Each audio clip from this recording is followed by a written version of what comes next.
Nah ini, ya jadi otak manusia kan tadi kita sudah lihat otak besar dan otak kecil ya. Dan otak besar nanti Allah bagi 2 belahan. Dan setiap belahan nanti Allah bagi 4 lobusnya. Ya, nah ini ada yang di tengah ini saya kasih warna kuning. Ini namanya lobus parietalis ya. Mungkin nggak usah dihafal, tapi kira-kira aja tahu agak di tengah. Watak tuh di sini. Allah kasih program watak, dan watak itu ada sejak dalam rahim ibu. Ya, jadi di otak tengah ini ada watak dan bakat. Dan itu genetik, ya genetik. Jadi watak kita itu bisa turunan ayah, bisa turunan ibu, dan setiap orang wataknya 2 jenis. Ya, di dalamnya ada jenis watak. Ya, kenapa? Karena ini nih ada neuron nih. Sel otak ini kan gini nih. Seluruh otak itu sekitar 100 miliar. Nah, satu sel otak itu kayak satu komputer yang tercanggih. Ya, jadi ada data-data, ada program. Nah, neuron yang di sini itu isinya program watak.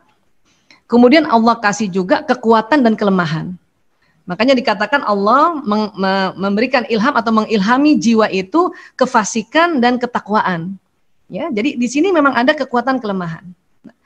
Watak tetap di sini dia tidak berubah, tetapi bisa dibentuk. Artinya apa? Kalau kita sudah tahu kekuatan dan kelemahan watak kita di sini, yang harusnya kita akses lebih banyak kekuatannya aja. Itulah makanya banyak ada teknik-teknik untuk mengetahui watak jenis apa kita. Pergi ke psikolog kah, atau fingerprint kah, atau foto aura. Nah, kita bisa tahu jenisnya. Ya, nah di depan ini ada namanya lobus frontalis. Ini juga banyak neuron ini, malah paling banyak di sini. Ya, nah neuron yang di otak depan ini rupanya Allah sudah kasih sistem, cuman belum ada data-datanya. Makanya dikatakan anak yang lahir itu bagaikan kertas putih, nanti orang tuanya yang mewarnai atau orang tuanya yang mengajarin dia. Karena setiap orang tua mengajarkan apapun yang diajarkan orang tua, lingkungan, guru, nanti masuknya di otak depan sini. Artinya apa? Kalau saya lihat Mbak Anissa kan, Mbak Anissa nih tipe yang ada pemikirnya juga ya. Ya, pemikir. Tadi hampir semua yang tadi bertanya tipe pemikir, makanya tadi ya mungkin sama nih Mbak Anissa ada pemikirnya. Nah di sini Mbak Anissa itu ada ciri khas pemikir, watak di sini berhasrat sempurna. Mbak Anissa ini hasratnya sempurna, ya, dan kekuatannya banyak sekali. Kekuatan Mbak Anissa itu detil, hati-hati, ya, teratur, orientasi waktu gitu. Itu ada semua di sini. Tapi kelemahannya juga ada. Apa kelemahan kalau watak yang seperti Mbak Nisa? Itu tadi, karena selalu mau rapi, kadang-kadang stres. Karena orang-orang nggak rapi, nah, bisa kayak gitu, ya. Atau saking hati-hatinya takut salah, gitu. Ya. Nah, kemudian Mbak Nisa juga saya sih lihat dari wajah ada kombinasi wataknya, watak yang kuat, watak hasrat kuat, ya, kuat prinsipnya. Kuat ngaturnya, ya, kuat kerjanya juga, iya betul, ya. Nah, ya makanya, tapi itu tadi yang dominan justru yang pemikirnya, justru watak kuatnya itu dia mengkombinasi saja, ya. Nah, jadi sudah ada di otak Mbak Nisa, tinggal kita belajar gimana akses kekuatannya aja, kelemahannya, fiturnya sudah ada, tapi nggak usah dibuka fitur itu, gitu. Nah, kalau kita belajar tentang ad-dinul Islam, bahwa semua wanita harus pakai hijab, berhijab, itu ilmunya di sini. Mau watak apa saja wanita Islam berhijab, itu ilmunya di sini. Ya, harus tegakkan sholat, itu ilmunya di sini. Mau watak apa saja, laki ke perempuan, kita harus menegakkan sholat.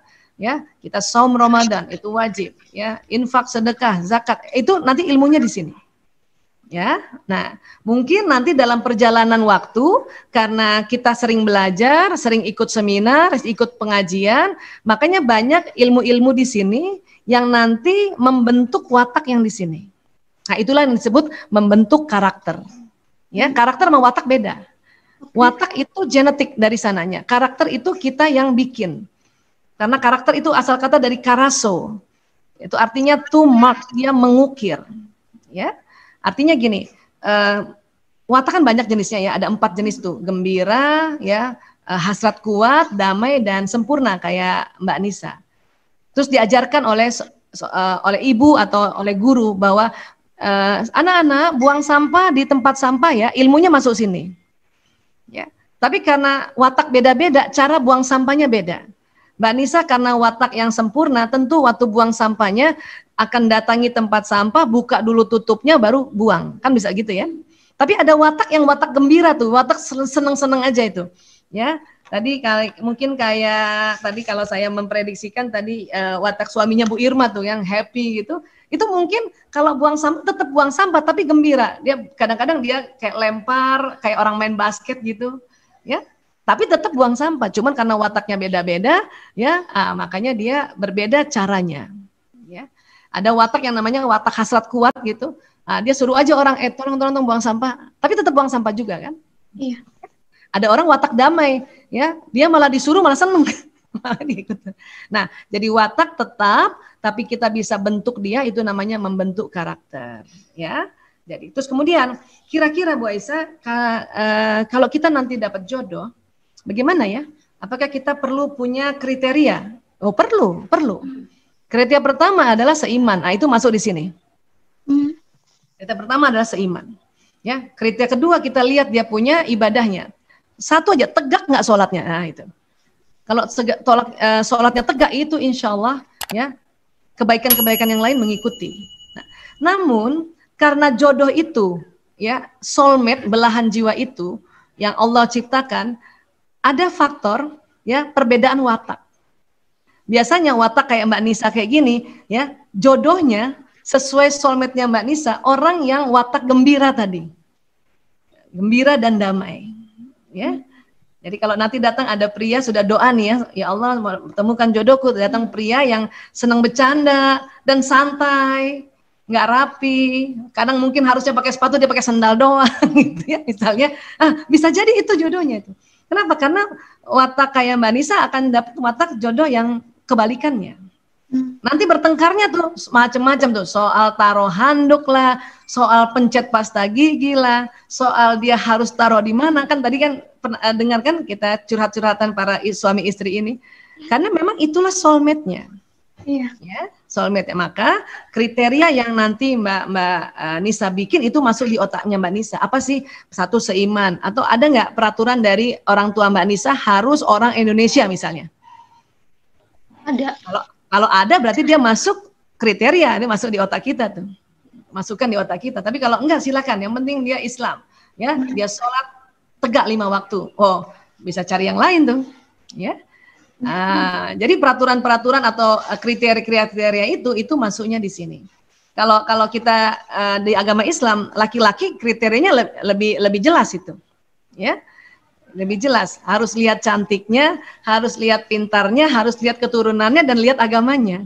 Kalau bisa dapat 4 ini kriteria yang itu syukur banget. Tapi kalau 3 nggak ada, ya itu tadi kriteria pertama adalah lihat agamanya. Termasuk kita laki-laki, kita perempuan untuk mencari kriteria yang laki-laki. Harus agamanya yang mana? Paling gampang dilihat adalah tegak nggak sholatnya gitu. Baru nanti dia lihat dia rajin infak nggak? Kita lihat kan sehari-harinya, oh gitu. Tetapi watak akan dapat yang bertolak belakangnya. Itu adalah takdir jodoh. Ya. Bu Aisyah boleh nanya satu lagi? Boleh.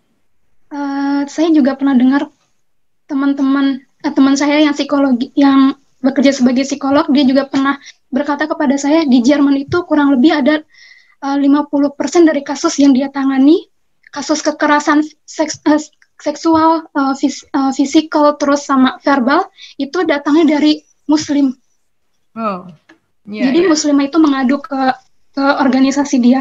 Nah itu saya bingungnya di sini. Mereka sholat berarti seharusnya sudah dapat kebutuhan spiritual, tapi mereka masih misalkan mukul istrinya dan sebagainya. Itu kekerasan verbal. Itu berarti masuknya ke wataknya ya? Yang memang bisa watak, bisa dia punya pengalaman kecil, waktu dia kecil. Dan budayanya apa? Oke, sekarang yang banyak mukul orang Islam.